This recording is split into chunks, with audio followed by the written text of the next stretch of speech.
Assalamualaikum warahmatullahi wabarakatuh. Selamat pagi anak-anak semua. Halo, apa kabarnya? Semoga selalu dalam keadaan sehat ya. Kembali lagi bersama Ibu Mei. Hari ini kita akan belajar tentang medan magnet bumi. Medan magnet bumi bisa disebut juga dengan geomagnetisme. Bumi kita adalah sebuah magnet raksasa yang memiliki kutub utara dan juga kutub selatan. Tapi tahukah kalian bahwa ternyata di dalam bumi yang kita tinggali ini memiliki medan magnetnya loh? Bagaimana ya bumi bisa memiliki medan magnet? Nah, berikut adalah penjelasannya. Mari kita simak videonya bersama. Jadi anak-anak, pada bumi kita ini terdapat sebuah lapisan yang terdiri dari kerak bumi, mantel bumi, inti bumi bagian luar, dan inti bumi bagian dalam. Nah, pada bagian inti dalam bumi ini memiliki suhu yang sangat panas. Inti bumi terdiri dari unsur-unsur berat seperti besi dan nikel yang mampu menahan muatan magnet. Nah, inti dalam bumi ini berbentuk padat, sementara inti luar bumi berbentuk cair. Nah, kemudian terjadi perputaran pada dua lapisan tersebut, dan gerakan ini merupakan sumber medan magnetik bumi. Nah, anak-anak, medan magnetik bumi ini tidak hanya terdapat di dalam inti bumi saja loh, tapi juga di permukaan bumi. Nah, seperti yang kita lihat pada sebuah kompas, bumi memiliki magnet raksasa yang memiliki dua kutub, sehingga kompas akan selalu menunjuk ke arah kutub utara dan kutub selatan. Seperti yang kita lihat pada jarum kompas atau ujung kompas selalu menunjuk ke utara magnet bumi. Namun, ketika diperhatikan lebih jelas lagi, ternyata jarum utara kompas tidak menunjuk tepat ke arah utara loh.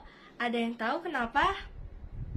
Ya, karena kutub utara dan kutub selatan magnet bumi tidak berimpit dengan kutub utara dan kutub selatan geografis, tetapi akan sedikit menyimpang. Nah, di mana sudut yang berbentuk antara penyimpangan kutub-kutub magnet bumi dan kutub-kutub geografis bumi disebut dengan sudut deklinasi. Nah, sedangkan sudut yang berbentuk antara kutub selatan magnet bumi dan arah horizontal bumi adalah sudut inklinasi.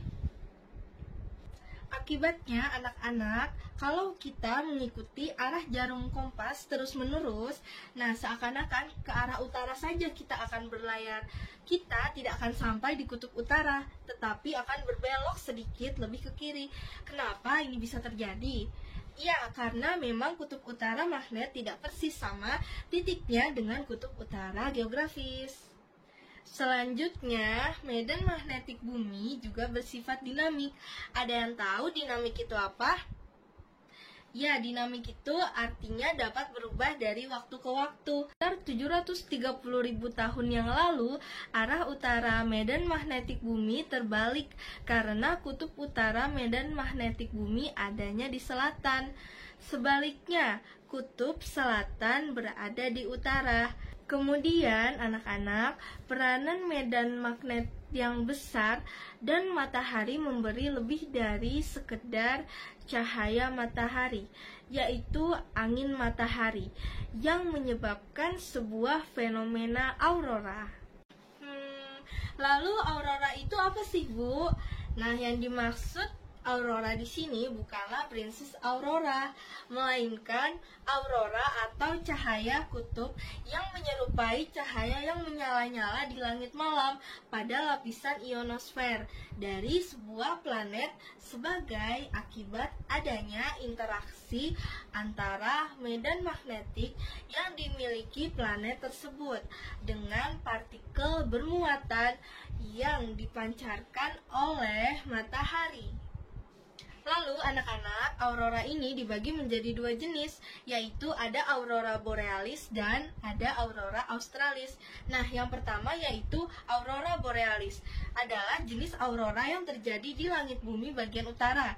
Nah, asal nama aurora borealis ini diambil dari nama Dewi Fajar yang berasal dari Roma, yaitu aurora, serta kata angin utara dari Yunani yaitu boreas.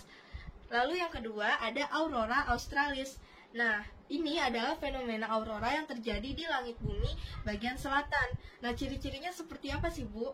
Nah, ciri-cirinya itu sama dengan aurora borealis. Namun, aurora australis ini berasal dari benua Australia yang berada di balik belahan bumi bagian selatan.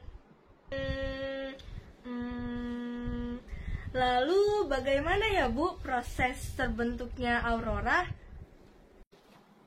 Jadi, proses terbentuknya aurora yaitu dimulai dari proses terjadinya angin matahari yang dimulai dengan terbentuknya sunspot yang menciptakan medan magnet. Karena kekuatannya sudah tak sanggup lagi menahan tekanan arus, maka ia akan terlepas. Nah, terlepasnya sunspot ini akan memuntahkan kandungan energi yang disalurkan sebagai arus proton dan elektron. Nah, angin matahari melaju dengan kecepatan 400 km per detik, sehingga dapat menyebabkan ledakan partikel bermuatan. Nah, ketika melewati Merkurius dan Venus, angin matahari akan langsung begitu saja menerpa atmosfernya. Nah, sehingga planet tersebut mengalami peningkatan suhu yang luar biasa panas akibat dari terapan aliran proton dan elektron yang dibawanya. Namun demikian lain halnya ketika angin matahari itu menghantam bumi. Inti bumi terdiri dari besi dan nikel yang mengalami proses konveksi. Nah, menyebabkan partikel bersirkulasi dan bergesekan, sehingga menciptakan medan magnet yang sangat kuat. Bumi kita bagaikan magnet yang berukuran sangat besar, yang dilapisi oleh medan magnet, atau bisa disebut dengan magnetosfer. Magnetosfer ini berbentuk yaitu sebuah perisai yang melindungi bumi dari terpaan partikel angin matahari.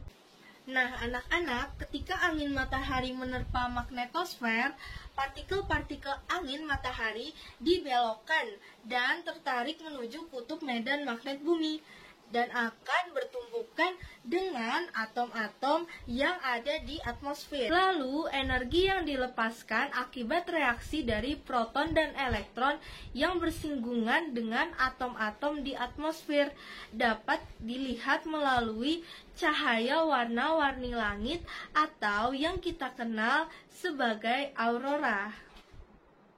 Nah, anak-anak, jadi reaksi antara partikel angin matahari dengan atmosfer bumi menghasilkan berbagai macam warna pada aurora. Perbedaan warna yang ada pada aurora ini dipengaruhi oleh jenis atom yang berinteraksi dengan proton dan elektron.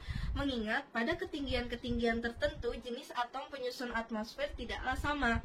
Nah, jika partikel angin matahari bersinggungan dengan atom oksigen dan nitrogen, maka aurora akan terbentuk dengan warna hijau dan merah muda. Namun, jika partikel angin matahari bereaksi dengan atom oksigen, maka akan terbentuk cahaya aurora yang berwarna biru atau ungu. Nah, itu dia anak-anak penjelasan mengenai terbentuknya aurora. Wah, sangat indah sekali ya aurora tersebut. Nah, keindahan dari fenomena yang kita lihat patut disyukuri, mengingat bumi dan seisinya adalah ciptaan Tuhan. Semoga materi pelajaran yang telah Ibu sampaikan dapat